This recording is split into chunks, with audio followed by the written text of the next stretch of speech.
Alexa POV. Here, kumain ka pa iha. Teka lang, may gusto ka pa bang kainin? Sabihin mo lang para maipaluto ko kaagad natin. Nakangiting wika ni Mrs. Charlotte Blanco sa akin. Kasalukuyan kaming nandito sa harap ng hapagkainan at kumakain at hindi ito magkanda-ugaga sa kaka-offer sa akin ng kung ano-ano. Ang dami din mga pagkain na nakahanda sa harapan namin. Naku, ayos na po ma'am. Ubusin ko po muna itong mga pagkain sa pinggan ko tapos kukuha na lang po ko ulit. Nakangiti kong sagot. Ma'am, ano tawag mo sa akin iha? Ma'am? Naku, teka lang Luther, hindi mo pa ba nasasabihin tong si Alexa kung sino ako o ano ko sa buhay mo? Seryosong tanong naman ni Mrs. Blanco. Kinakabahan naman ako na patitig kay Luther. Ma'am, huwag niyo naman pong takutin si Priscilla. Nakangiting wika ni Luther.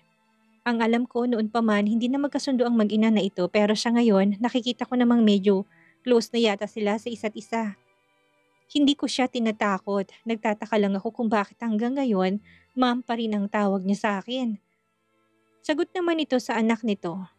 Iha, you can call me mom or mommy. Sooner or later, magiging asawa ka na nitong si Luther at wala naman sigurong masama kung tatawagin mo kong mommy, hindi ba? Muling wika ni Mrs. Blanco pero sa pagkakataon na ito ako naman ang kanyang kinakausap. Hindi naman ako makapaniwala sa narinig. Sa totoo lang, sobrang nagulat din talaga ako. Hindi ko rin kasi ma-imagine sa sarili ko kung ano nga ba ang feeling kung sakaling tatawagin ko siyang mommy. At saka, ano bang sinasabi nito na magiging asawa daw ako nitong si Luther? Mukhang nag-uumpisa na namang gumawa ng love story si Mrs. Blanco ah. Alam ko masyadong mabilis sa mga nangyari. Alam kong naiilang ka pa rin iha. Pero seryoso ako ngayon sa sinasabi ko. Gusto kong magpakasal na kayo ng anak ko sa lalong madaling panahon para naman maumpisahan nyo na ang pagbuo ng pamilya. At syempre para naman mabigyan nyo na rin ako ng apo. Nakangiti nitong muling sambit. Wala sa sariling sunod-sunod tuloy ako napasubo sa aking kinakain. Nakakagulat naman itong si Mrs. Blanco. Kung ano-ano na yatang mga sinasabi. Ma'am, kumain ka na muna. Kung saan na tayo nakakarating ha? Nakangiting awat naman ni Luther sa mami niya. Pero mukhang wala rin yatang balak na magpaawat si Mrs. Blanco. Dahil muli na naman tong bumanat. Iha, dito na kayo matulog ha. Masyadong malungkot ang mansyon lalo na at mag-isa lang ako dito. Muli nitong wika. Muli ako napatingin kay Luther at pasimple akong umiling. Mom, kailangan ko pong ihatid si Priscilla sa tirahan niya. Hindi siya sanay matulog sa ibang bahay kaya baka mapuyat lang siya kapag pipilitin natin siyang dito matulog sa mansyon. Kaagad na sagot ni Luther sa mami niya. Hindi ko naman mapigilan na makaramdam ng tuwa. Napatunayan ko na ngayon sa sarili ko na kaya palang sundin ni Luther ang nais ko kaya lang wala yatang balak na sumuko si Mrs. Blanco. Maliit na bagay. Mamaya, bibigyan kita ng tea na binili ko na galing pa sa Middle East. Maganda ang tea na yun at nakakatulong para malabanan ang pamamahay at makakatulog ka ng mahimbing iha. Nakangiti namang sagot ng kaagad nito. Hindi ko naman mapigilang mapangiwi. Wala na yata akong lusot eh. Lahat ginawa na itong Mrs. Blanco para lang magstay ako dito sa mansyon nila. Well, ano pa nga bang magagawa ko kung hindi ang pumayag na lang din? Lahat yata ng idadahilan ay may panlaban siya eh. Ganoon po ba? Okay po, mami. Dito na lang po ako matutulog para po may makakasama kayo. Pilit ang ngiting sagot ko. Napansin kong kaagad namang gumuhit ang matamis ng ngiti sa labi nito. Mukhang tuwang-tuwa talaga siya sa pagpahayag ko kaya muli ako napatingin kay Luther na huling-huli ko rin na may matamis na nakaguhit na ngiti sa labi. Perfect. Sige na, kumain na muna kayo dyan. Magpakabusog kayo. Nakangiti nitong wika at mabilis nitong naglakad paalis. Nang tuluyang makaalis si Mrs. Blanco, muli namang nagsalita si Luther sa tabi ko. Kung hindi ka komportable na kasama ko, pwede naman nating kumbinsihin si mommy na kailangan nating umalis. Hindi mo kailangan pilitin ang sarili mo kung ayaw mo, Priscilla. Seryosong wika ni Luther.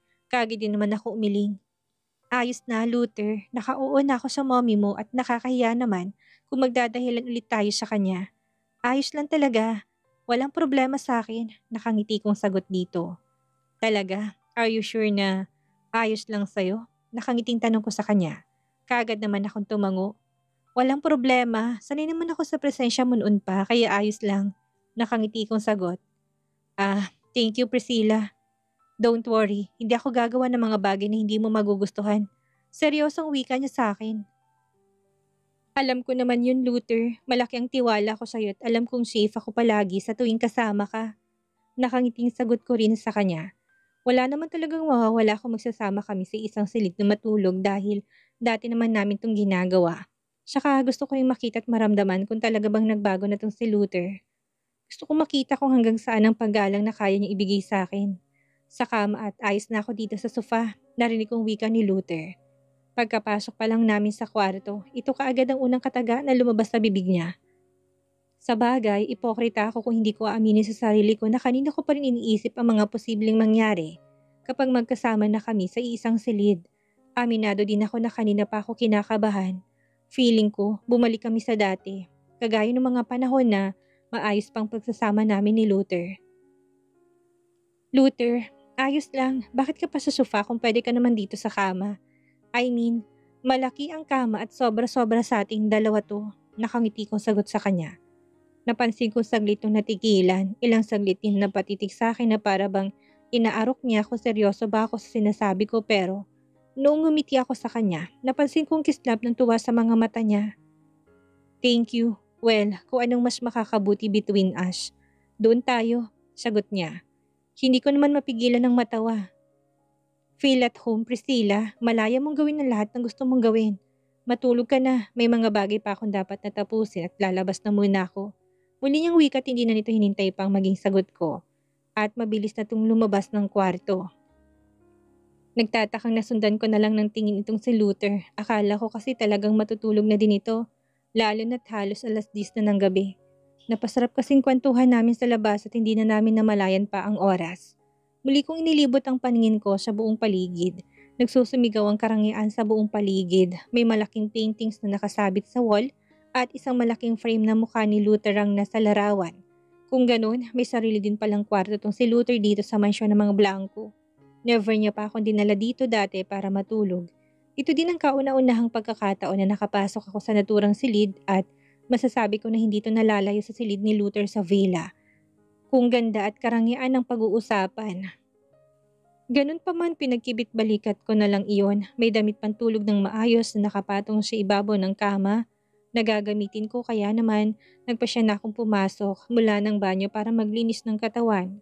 Bago matulog, mabilis lang naman ang paggamit ko ng banyo. Pagkalabas ko ng banyo, wala pa rin si Luther kaya naman nagpasya na akong mahiga sa kama nito. Pagkasayad ng likod ko sa kama, hindi ko maiwasang makaramdam ng katiwasayan ng kalooban. Sobrang lambot ng kama at kay bango ng mga beddings. Pati una na ginagamit ko yung mabango din, kaya naman para akong hinihele at ilang saglit lang. Nakatulog din naman kaagad ako. Kinaumagahan, nagising ako na walang Luther ako nakita dito sa loob ng silid. Puno ng pagtataka kong bumangon ng kama at muling nilibot ang paningin sa buong paligid. At nang mapansin ko na wala talaga si Luther, mabilis na rin akong bumaba ng kama at nag-ayos ng sarili. Nag-toothbrush, naghilamos at nagsuklay lang ako ng buhok bago ako nagmadaling lumabas ng kwarto. Hindi na rin ako nag-abala pang palitan ng damit pantulog ko. Tutal, isa lang yung blouse at pajama. Disente namang tignan, pagkalabas ko ng kwarto, katahimikan ng bumungad sa akin sa buong paligid. Sa sobrang laki nitong mansyon, feeling ko mag-isa lang ako dahil wala naman ako naririnig kahit na anong ingay. Sobrang nakakabingi ng katahimikan at feeling ko talaga hindi ako magiging masaya sa lugar na to. Oo, sobrang ganda ng buong paligid pero nakaka-bored naman. Diretso kong tinahak ang hagdan at akmang lalabas na sana ng mansyon nang matigilan ako. Saktong pagkababa ko kasi ng hagdan, nagulat na lang ako nang bumungad sa paningin kong isang lalaki. Yes, isang lalaki at walang iba kung hindi si Daniel. Napansin kong nagulat din ito nang makita ako. Nagtatanong ang mga matang tumitigtas sa akin, kasabay ng lungkot na kaagad na gumuhit sa mga mata nito. Alexa, anong ginagawa mo dito? Nagtataka pero seryosong boses na tanong nito sa akin. Daniel, good morning. Sagot ko din naman kaagad sa kanya.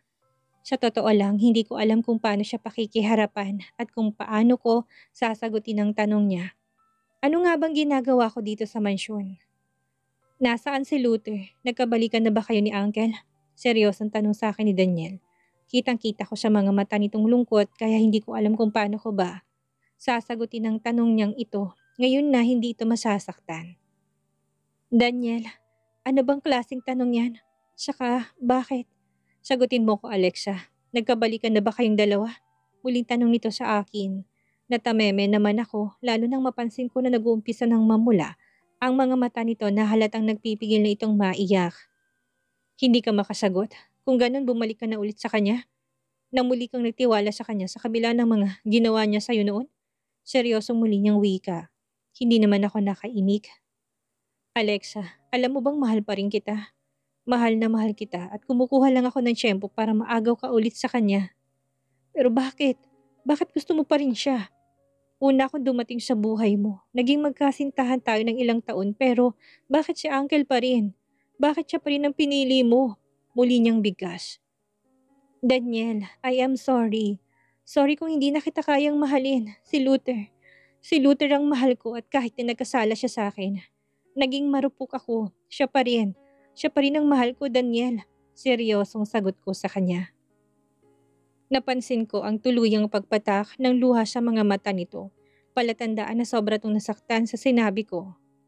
Pero wala akong magagawa. Sa pagkakataon na ito ay gusto kong magpakatotoo. Ayaw ko nang umasa siya at masaktan ng sobra. Simula nung naghiwalay kami nitong si Daniel at sumama ako kay Luther, tuluyan ko na rin siyang nakalimutan.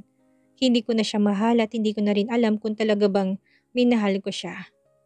Alexa, alam mo bang sobra-sobra mo akong sinasaktan ngayon? Ang akala ko kasi talaga ay pwede pa na mahahabol pang lahat.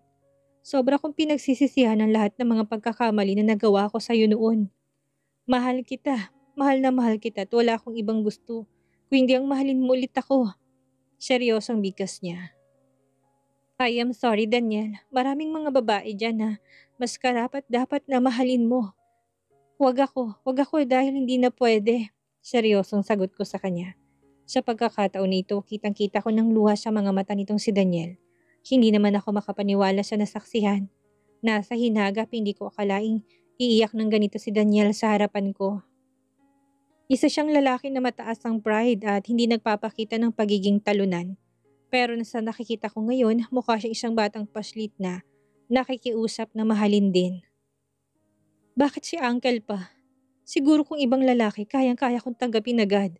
Pero bakit siya pa? Bakit siya pa, Alexa? Seryosong tanong niya sa akin. I love him. Sa kabila ng mga nangyari, mahal ko siya. Mahal na mahal ko siya, Daniel, at hindi ko siya kayang tiisin. Direktang sagot ko. Tulala naman tong napatitig sa akin. Makailang ulit na umiling at halos inisang hakbang ang pagitan naming dalawa at hinawakan ako sa aking braso. Hindi. Galit ka kay Uncle, hindi ba?